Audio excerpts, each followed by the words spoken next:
وَمِنَ النَّاسِ اور لوگوں میں سے من یقول بعض کہتے ہیں آمنا ہم ایمان لائے باللہ اللہ پر وبالیوم الآخر اور آخرت کے دن پر وما ہم بمؤمنین حالانکہ ہرگز وہ مومن نہیں. ایمان کا دعویٰ کر رہے ہیں، قرآن ان کے ایمان کے دعوے کا ذکر کر رہا ہے اور پھر فرما رہا ہے وہ مومن ہی نہیں.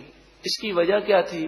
یہ منافقین تھے جن کے دل میں نبی کریم صلی اللہ علیہ وآلہ وسلم کی تعظیم نہیں تھی. یہ حضور اقدس صلی اللہ علیہ وآلہ وسلم کے سامنے ایمان تو لائے لیکن دل سے انہوں نے حضور کو تسلیم نہیں کیا، حضور کی بے ادبی اور گستاخی کیا کرتے تھے. تو فرمایا وما ہم بمؤمنین، وہ ہرگز مومن نہیں.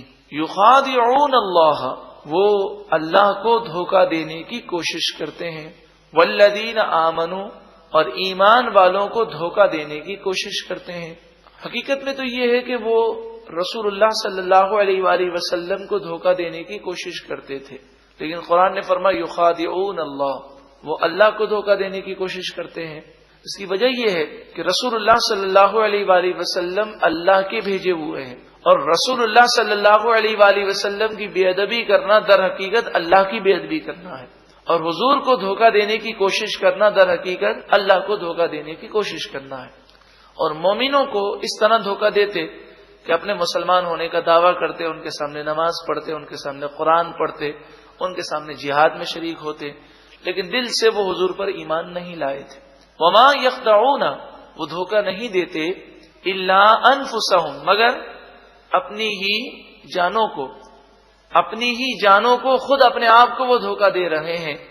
وما یشعرون، اور وہ شعور نہیں رکھتے.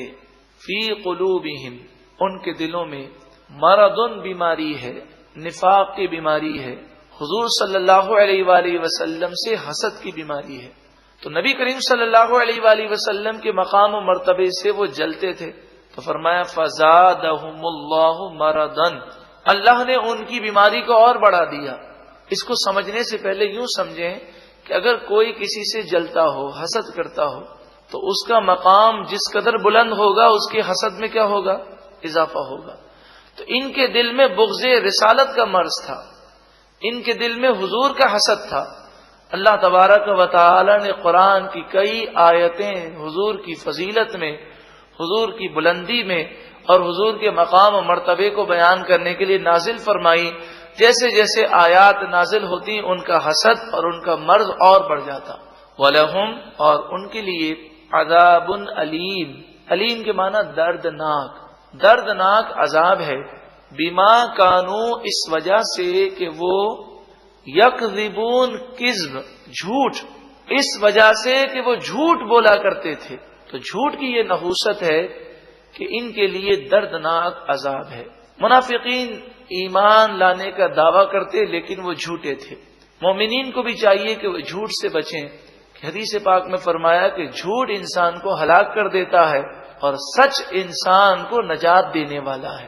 وَإِذَا، اور جب قیلا، کہا جائے، لہم، ان منافقوں سے، لا تفسدوا، تم فساد نہ کرو، فی الارض، زمین میں، ایسی باتیں کر کے، حضور کے خلاف باتیں کر کے، حضور کی تعظیم و توقیر نکالنے کی کوشش کرتے ہو تو مسلمانوں میں فساد ہوتا ہے، تم فساد نہ کرو. قالو، وہ کہتے ہیں، انما نحن مصلحون، ہم تو صرف اصلاح کرنے والے ہیں. مصلح مانے اصلاح کرنے والے. وہ کہتے ہیں ہم توحید کی حفاظت کر رہے ہیں. صحابہ کرام تعظیم میں بہت آگے بڑھ گئے ہیں تو ہم تو اصلاح کر رہے ہیں. مفسرین نے اس پہ بڑی تفسیر لکھی ہے، صرف ہم مختصر سمجھ رہے ہیں. تو یہ فساد کر رہے ہیں. قرآن ان سے فرما رہا ہے کہ فساد مت کرو، لیکن کیا کہہ رہے ہیں؟ ہم تو اصلاح کر رہے ہیں. پتہ چلا ہر فسادی شخص یہی کہتا ہے کہ میں فساد کرنے والا نہیں بلکہ میں تو قوم کی اصلاح کر رہا ہوں. الا، سن لو، انہم، ہم، بے شک یہی لوگ، المفسدون، فساد کرنے والے ہیں. ولکن لا یشعرون، لیکن وہ شعور نہیں رکھتے، سمجھتے نہیں ہیں. وَإِذَا، اور جب قیلا، کہا جائے، لہم، ان منافقوں سے، آمنو، ایمان لاؤ، کما، جیسا کہ آمن الناس، لوگ ایمان لائے. جیسا لوگ ایمان لائے ویسا تم بھی ایمان لاؤ۔ لوگ سے مراد یہاں صحابہ کرام ہیں، ان سے کہا جاتا کہ صحابہ کرام کی طرح ایمان لاؤ، جیسے صحابہ کرام حضور سے محبت رکھتے ہیں، عشق رکھتے ہیں، تعظیم و توقیر کرتے ہیں۔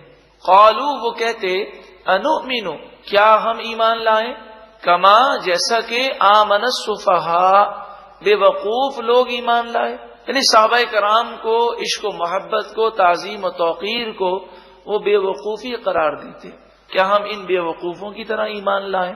اس سے یہ معلوم ہوا کہ صحابہ کرام کی توہین کرنا یہ منافقوں کا طریقہ ہے۔ الا سن لو انہم ہم بے شک وہی السفہاء بے وقوف ہیں، ولکن لا یعلمون لیکن وہ جانتے نہیں ہیں۔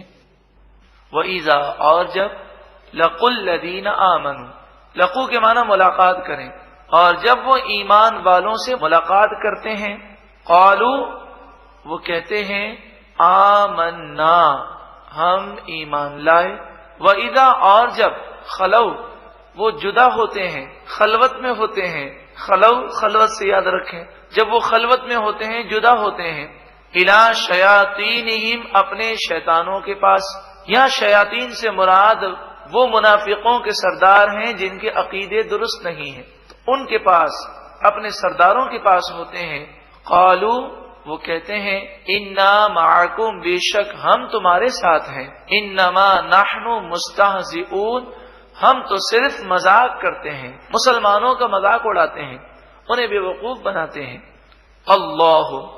اللہ تعالی یستہزئ بہم انہیں ان کے مذاق کی سزا دے گا، اس مذاق اڑانے کی سزا اللہ دے گا۔ یہاں پر بعض ترجمے غلط پائے جاتے ہیں، اللہ یستہزئ بہم کا ترجمہ نعوذ باللہ من ذالک یہ کیا جاتا ہے اللہ تعالیٰ ان سے مذاق کرتا ہے کہ استغفر اللہ، ٹھٹا کرتا ہے، ہنسی کرتا ہے، یہ تینوں ترجمے غلط ہیں۔ اللہ تعالیٰ ٹھٹا کرنے سے، مذاق کرنے سے اور ہنسی کرنے سے پاک ہے۔ اللہ یستہزئ بہم اللہ انہیں ان کے مذاق کی سزا دے گا، وَيَمُدُّهُمْ اور انہیں ڈھیل دیتا ہے۔ تو ابھی تو یہ دنیا کے اندر چل پھر رہے ہیں تو سزا فوراً کیوں نہیں آتی؟ وَيَمُدُّهُمْ اور انہیں ڈھیل دیتا ہے، فی طغیانہم تاکہ وہ اپنی سرکشی میں یعمہون بھٹکتے رہیں۔ بلکہ مفسرین فرماتے ہیں کبھی کبھی کوئی اللہ کی نافرمانی کرتا ہے اور اللہ تعالیٰ اس سے ناراض ہو جاتا ہے تو اسے مزید ڈھیل دیتے ہوئے نعمتوں کی بارش کر دیتا ہے تو وہ اور زیادہ سرکش ہو جاتا ہے۔ پھر جب اللہ تعالیٰ گرفت فرماتا ہے تو اللہ کے عذاب سے بچانے والا کوئی نہیں ہوتا، وہ انہیں ڈھیل دیتا ہے تاکہ وہ اپنی سرکشی میں بھٹکتے رہیں۔ اولئک الذین یہی وہ لوگ ہیں اشتروا جنہوں نے حاصل کیا الضلالۃ گمراہی کو حاصل کیا بالہدی ہدایت کے بدلے، فما ربحت بس نفع نہ دیا تجارتہم ان کی تجارت نے، گمراہی کو حاصل کیا ہدایت کے بدلے میں۔ اس کے معنی یہ ہے کہ یہ مدینے میں تھے منافقین، حضور کے پیچھے نمازیں پڑھتے تھے، حضور سے اللہ کا کلام سنتے تھے، چاہتے تو ہدایت پر آ جاتے مگر انہوں نے ہدایت کو قبول نہ کیا بلکہ گمراہی کو حاصل کیا، تو یہ بہت خسارے کا سودا ہے۔ وما کانوا مہتدین اور وہ ہدایت یافتہ نہ تھے۔ مثلہم ان کی مثال کمثل جیسے مثال الذی اس شخص کی استوقد نارا جس نے آگ روشن کی، جنگل ویران میں کوئی شخص جب آگ کو روشن کرتا ہے تو اس کی مثال بیان کی گئی، جیسے مثال اس شخص کی جس نے آگ کو روشن کیا، فلما پس جب اضاءت ما حولہ پس جب اس کا ماحول اس کا ارد گرد اس آگ نے روشن کر دیا، ذہب اللہ بنورہم اللہ ان کے نور کو لے گیا۔ اس آیت کریمہ میں منافقوں کی مثال سمجھائی گئی۔ سمجھنا چاہیں تو اس طرح سمجھیں کہ جب پہلے ذکر کیا گیا آگ جلانے والے تو اس سے مراد ہیں منافقین جنہوں نے اپنے ایمان کا اظہار کیا، پھر آگ کا بجھ جانا اور ذہب اللہ بنورہم اللہ تعالی نے انہیں نور سے، روشنی سے محروم کر دیا۔ اس سے مراد ہے نفاق کرنا، حضور کا بغض رکھنا۔ تو جب انہوں نے ایمان کا اظہار کیا، کلمہ طیبہ پڑھا، لا الہ الا اللہ محمد رسول اللہ صلی اللہ علیہ وآلہ وسلم، تو یہ کلمہ ایسا نور ہے کہ ظاہر اور باطن کو روشن اور منور کر دیتا ہے۔ تو ہونا تو یہ چاہیے تھا یہ منور ہو جاتے، مگر بغض رسالت کی وجہ سے اس نور سے یہ محروم ہو گئے۔ اور ارشاد فرمایا وَتَرَكَهُمْ، اللہ نے انہیں چھوڑ دیا، فی ظلمات، اندھیریوں میں، لا یبصرون، وہ نہیں دیکھتے، انہیں اب کچھ نظر نہیں آتا، اب وہ بھٹک رہے ہیں، خود بھی گمراہ ہیں، دوسروں کو گمراہ کر رہے ہیں۔ سمم، بہرے ہیں، بکمن، گونگے ہیں، عمیون، اندھے ہیں۔ بہرے، گونگے، اندھے حقیقی معنوں میں نہیں ہے، یہاں مراد یہ ہے کہ اپنے کان سے وہ فائدہ نہیں اٹھا رہے، حق کو نہیں سنتے، حق کو نہیں دیکھتے، حق کے لیے زبان کو استعمال نہیں کرتے۔ سمن، بہرے ہیں، بکمن، گونگے ہیں، عمیون، اندھے ہیں، فہم، پس وہ، لا یرجعون، نہیں پلٹیں گے۔ جس طرح بہرا، گونگا، اندھا اگر راہ بھول جائے تو نہ دیکھ سکتا ہے، نہ کسی کی پکار سن سکتا ہے، نہ کسی کو یہ پوچھ سکتا ہے کہ راستہ کس طرف ہے، تو وہ بھٹکتا رہے گا۔ فہم لا یرجعون، اب وہ اسلام کی طرف لوٹ کر نہیں آئیں گے۔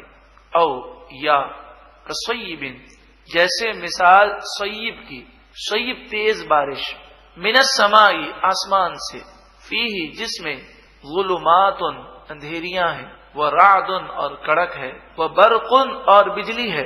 تیز بارش میں جہاں فوائد ہیں وہاں پر اس بات کا ڈر ضرور ہوتا ہے کہ کہیں بجلی نہ گر جائے۔ جب کڑک زوردار ہوتی ہے تو دل ہل جاتا ہے، اور تیز بارش میں اندھیرا بھی چھا جاتا ہے۔ تو جہاں بارش کے فوائد ہیں وہاں یہ تین چیزیں اس کے ساتھ ہیں۔ تو جہاں اسلام کے فوائد ہیں، جہاں اسلام کی برکتیں ہیں، وہاں آزمائشیں بھی ہیں۔ جہاد میں جانا پڑتا ہے، جان کا نذرانہ پیش کرنا ہے، مقابلے کے لیے گئے تو زخمی ہونا ہے، عزت کو داؤ پہ لگانا پڑتا ہے، اپنی اولاد کو داؤ پہ لگانا پڑتا ہے، کیونکہ جب انسان اسلام پر عمل پیرا ہوتا ہے تو جو لوگ اسلام کے دشمن ہیں وہ اس شخص کے بھی دشمن بن جاتے ہیں۔ تو اس طرح کے واقعات تو ہوتے ہیں۔ تو عقل مند، دانا اور سمجھدار وہ ہوتا ہے جو اس راہ میں پیچھے نہ ہٹے، بلکہ وہ جب اتنا بڑا مقام حاصل کرنے کے لیے چلا ہے، جنت کے حصول کے لیے چلا ہے، تو ان مشکلات کا مقابلہ کرے۔ منافقین کی ایک دوسری قسم تھی۔ پہلی قسم جو آیت نمبر 17 اور آیت نمبر 18 میں بیان ہوئی، یہ وہ قسم تھی جو پکے منافق تھے۔ اور او کصیبن سے منافقین کی اس قسم کا بیان ہے جو شک میں مبتلا تھے، کبھی اسلام کی طرف مائل ہو جاتے، کبھی کفر کی طرف چلے جاتے، کبھی حضور کی تعظیم و محبت آتی اور کبھی پھر باتیں سن کے نبی کریم صلی اللہ علیہ وآلہ وسلم کے گستاخ بن جاتے۔ تو فرمائے ان کی مثال کیسے ہے؟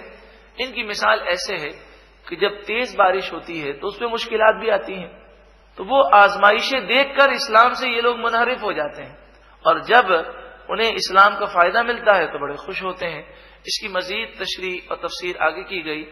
یجعلون، وہ ڈالتے ہیں، اصابعہم، اپنی انگلیاں، فی آذانہم، اپنے کانوں میں، من الصواعق، کڑک کے سبب۔ صواعق اس کڑک اور اس بجلی کو کہتے ہیں جو چمکتی بھی ہے، شور بھی مچاتی ہے اور گر بھی پڑتی ہے۔ تو اس گرنے والی بجلی کے خوف سے یہ اپنے کانوں میں انگلیاں ڈالتے ہیں، حذر الموت، موت کے ڈر سے۔ لیکن جس طرح بارش میں کوئی شخص ہو کان میں انگلی ڈال دے تو کیا بجلی کے گرنے سے وہ بچ سکتا ہے؟ اسی طرح یہ منافقین بھی کچھ بھی کر لیں اللہ کے غضب سے نہیں بچ سکیں گے۔ واللہ، اور اللہ تعالی، محیط، گھیرنے والا ہے، بالکافرین، کافروں کو۔ یکاد البرق یخطف ابصارہم، قریب ہے کہ یہ بجلی ان کی آنکھیں لے جائے، ہلاکت بالکل قریب آ گئی ہے۔ ان کا نفاق کا مرض اس قدر بڑھ گیا ہے، یہ بیماری ان کو تباہ کرنے والی ہے۔ کلما اضاء لهم مشوا فیہ، کلما، جب کبھی، اضاء، روشنی ہوتی ہے، لہم، ان کے لیے، مشوا فیہ، وہ اس میں چلتے ہیں۔ جب بھی فتوحات ملتی ہیں، جب بھی فائدہ ہوتا ہے تو اسلام پر چلنا شروع کر دیتے ہیں، کہتے ہیں اسلام تو بہت اچھا مذہب ہے۔ وَإِذَا، اور جب، أَظْلَمَ، اندھیرا چھا جائے، علیہم ان کے اوپر قاموا وہ کھڑے رہ جاتے ہیں، جب مشکلات آتی ہیں تو اسلام پر چلنا چھوڑ دیتے ہیں۔ اس کی مثال ہم اس طرح دے سکتے ہیں کہ بعض لوگ وہ ہوتے ہیں کہ نماز اللہ کی رضا کے لیے نہیں بلکہ اپنے مشکلات کے حل کے لیے پڑھتے ہیں۔ اب نماز پڑھنا شروع کریں اور مشکلات حل ہو جائیں تو نماز پڑھتے رہتے ہیں، اور اگر نماز پڑھنا شروع کریں اور مشکل جیسی ہو ویسی ہی رہے تو بسا اوقات وہ بد نصیب نماز کو چھوڑ دیتے ہیں اور کہتے ہیں مجھے تو کوئی فائدہ نظر نہیں آتا، وظیفہ پڑھنے کا کوئی فائدہ نظر نہیں آتا۔ یہ سوچ غلط ہے۔ ہم نماز پڑھتے ہیں، اللہ کی عبادت کرتے ہیں اللہ کی رضا کے لیے۔ ہاں، وہ اپنے کرم سے اس نے جب کرم فرمایا تو انشاءاللہ جب وہ راضی ہو جائے گا تو ہم سب کا بیڑا پار ہو جائے گا۔ وَلَوْ شَاءَ اللَّهُ، اور اگر اللہ تعالی چاہے، لَذَهَبَ بِسَمْعِهِمْ وَأَبْصَارِهِمْ، ان کے کان بھی لے جائے اور ان کی آنکھیں بھی لے جائے۔ اللہ تعالی چاہے تو ان کے کان بھی لے جائے اور ان کی آنکھیں بھی لے جائے، یعنی اللہ تعالی منافقوں کو تباہ کرنا چاہے تو وہ کر سکتا ہے۔ تو منافق یہ نہ سمجھیں، کافر یہ نہ سمجھیں، دشمنان اسلام یہ نہ سمجھیں کہ اللہ تعالی نعوذ باللہ من ذالک کچھ نہیں کر سکتا۔ آزمائش ہے، امتحان ہے۔ ملائیشیا سے ایک بھائی تشریف لائے تو وہ مجھے بتا رہے تھے کہ آج ملائیشیا میں کئی ایسے مسلمان کہلانے والے ہیں جو نام نہاد مسلمان ہیں، دین سے بہت دور ہیں، بہت ماڈرن ہو گئے ہیں، بکواس کرتے ہیں۔ ان کا کہنا تھا کہ میں نے کئی عیسائیوں کو مسلمان کیا ہے اور کئی مسلمانوں کو سیدھا کرنے کی کوشش کی ہے۔ آج کل ملائیشیا میں انہوں نے ایک سوال پیدا کیا ہے، ویئر از گاڈ، خدا کہاں ہے؟ نعوذ باللہ من ذالک۔ اس سوال کا پس منظر کیا ہے؟ وہ کہتے ہیں فلسطین میں ہم پٹ رہے ہیں، عراق میں ہم پٹ رہے ہیں، افغانستان میں ہم پٹ رہے ہیں، کشمیر میں ہم پٹ رہے ہیں، پوری دنیا میں مسلمان مار کھا رہے ہیں، ہم خدا کو ماننے والے ہیں۔ نعوذ باللہ من ذالک۔ وہ یہ سوال کرتے ہیں کہ اللہ تعالی ہماری مدد کیوں نہیں کرتا، کہ استغفر اللہ۔ تو یہ نادانی ہے۔ اول تو ہمارے گناہ ہیں جن کی وجہ سے یہ آزمائش آئی، اول تو ہم قرآن سے دور ہو گئے جس کی وجہ سے یہ مصیبتیں ہیں، ہم بے حیائی، فحاشی، عریانی، بے پردگی میں مبتلا ہو گئے، ہم مسلمانوں میں سے اکثریت بے نمازی ہے، اکثریت قرآن سے دور ہے، اصل وجہ تو یہ ہے۔ اور دوسری طرف کافروں کو اگر بظاہر کچھ غلبہ بھی مل جائے تو یہ ہماری آزمائش اور ان کو ڈھیل ہے۔ اللہ تعالیٰ جو چاہے کر سکتا ہے، لیکن اس کی حکمت ہے، اس کی مشیت ہے۔ اس طرح کے سوالات اپنے ذہن میں پیدا کرنا اور لوگوں سے پوچھنا یہ بہت بڑی بے باکی ہے۔ اللہ تعالی ہم سب کے ایمان کی حفاظت فرمائے۔ قرآن مجید فرقان حمید میں ہر پیدا ہونے والے سوال کا جواب موجود ہے۔ قرآن فرماتا ہے وَلَقَدْ نَصَرَكُمُ اللَّهُ بِبَدْرٍ وَأَنْتُمْ أَذِلَّةٌ، بے شک اللہ نے تمہاری مدد بدر کے مقام پر فرمائی ہے جبکہ تم بے سر و سامان تھے۔ 6 یا 8 تلواریں تھیں، ان 6 یا 8 تلواروں نے 1000 تلواروں کا مقابلہ کیا۔ 6 یا 8 گھوڑے تھے، ان 6-8 گھوڑوں پر سوار صحابہ کرام نے 1000 کے لشکر کا مقابلہ کیا۔ تو مدد تو اس وقت بھی آئی، لیکن ان صحابہ کرام جیسا جذبہ بھی بیدار کیا جائے۔ وہ جس طرح قرآن و حدیث پر عمل پیرا تھے اس کے مطابق اگر زندگی گزاری جائے، وَأَنْتُمُ الْأَعْلَوْنَ إِن كُنتُم مُؤْمِنِينَ، اگر تم پکے مومن ہو تو تم ہی غالب رہو گے۔ لیکن بات یہی ہے کہ ان کنتم مومنین کے مقام پر فائز تو ہوں، رب العالمین کی رحمت اور مدد ابھی بھی آ سکتی ہے۔ اور حقیقت یہی ہے کہ جب بھی مسلمانوں نے قرآن مجید فرقان حمید سے دوری اختیار کی، ذلت و رسوائی ان کا مقدر بن گئی، اور جب انہوں نے قرآن و حدیث سے قرب حاصل کیا اور قرآن و حدیث سے وہ وابستہ ہو گئے تو قرآن کے نور سے وہ ہاری ہوئی جنگ بھی جیت گئے۔ وما اصابکم من مصیبت فبما کسبت ایدیکم، قرآن مجید فرقان حمید فرماتا ہے کہ تم پر جو مصیبت آتی ہے وہ تمہارے گناہوں کی وجہ سے آتی ہے۔ اور جہاں تک یہ سوال ہے ویئر از گاڈ، سوال کرنے والوں کو عقل ہونی چاہیے، انہیں یہ سوال کرنا چاہیے کہ بدر میں اللہ تعالی کی مدد آئی، حنین کے مقام پر اللہ تعالی کی مدد آئی، صلیبی جنگوں میں اللہ تعالی کی مدد آئی، یہاں تک کہ 1965 کی جنگ میں بھی اگر دیکھا جائے تو اللہ تعالی کی غیبی مدد کا ظہور نظر آیا۔ تو انہیں یہ سوال کرنا چاہیے کہ وہ پرانے اسلاف جیسا کردار اب ہمارے اندر کیوں نہیں ہے، ہم وہی کردار پیدا کریں تو اللہ تعالی غیب سے ہماری مدد فرمائے گا۔ اور یہ تو باتیں صرف سمجھانے کے لیے ہیں، ورنہ اگر آپ دیکھیں عراق میں بھی دشمنان اسلام کی افواج پٹ رہی ہیں، افغانستان میں بھی پٹ رہی ہیں، کشمیر فلسطین میں بھی وہ پٹ رہے ہیں، یہاں تک کہ حقیقت یہ ہے کہ چند ایک مسلمان ہیں جن میں جذبہ جہاد ہے، ان چند ایک مسلمانوں کا وہ مقابلہ کرنے کی طاقت نہیں رکھتے۔ اگر تمام ہی مسلمان جذبہ جہاد سے سرشار ہو گئے تو انشاءاللہ عز وجل دونوں جہاں میں بیڑا پار ہو جائے گا۔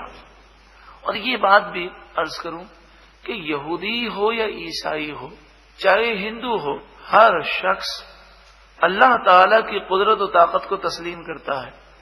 ایسی بات کہنے والے یہ صرف مسلمانوں کو کنفیوز کرنا چاہتے ہیں، ورنہ وہ بھی جانتے ہیں کہ یہودیت ہو کہ عیسائیت ہو، کہیں بھی اللہ تعالیٰ کی قدرت کو چیلنج نہیں کیا جاتا، سب اللہ تعالیٰ کی طاقت اور قدرت کو تسلیم کرتے ہیں۔ وَلَوْ شَاءَ اللَّهُ لَذَهَبَ بِسَمْعِهِمْ وَأَبْصَارِهِمْ، اگر اللہ تعالیٰ چاہے تو ان کے کان بھی لے جائے، ان کی آنکھیں بھی لے جائیں، یہ کافر، یہ منافق، یہ دشمنان اسلام ایک قدم بھی نہ چل سکیں، مگر اللہ تعالیٰ کی حکمت ہے، اس نے ڈھیل دی ہے۔ تم اللہ تعالیٰ کو مجبور مت سمجھنا، بے بس مت سمجھنا۔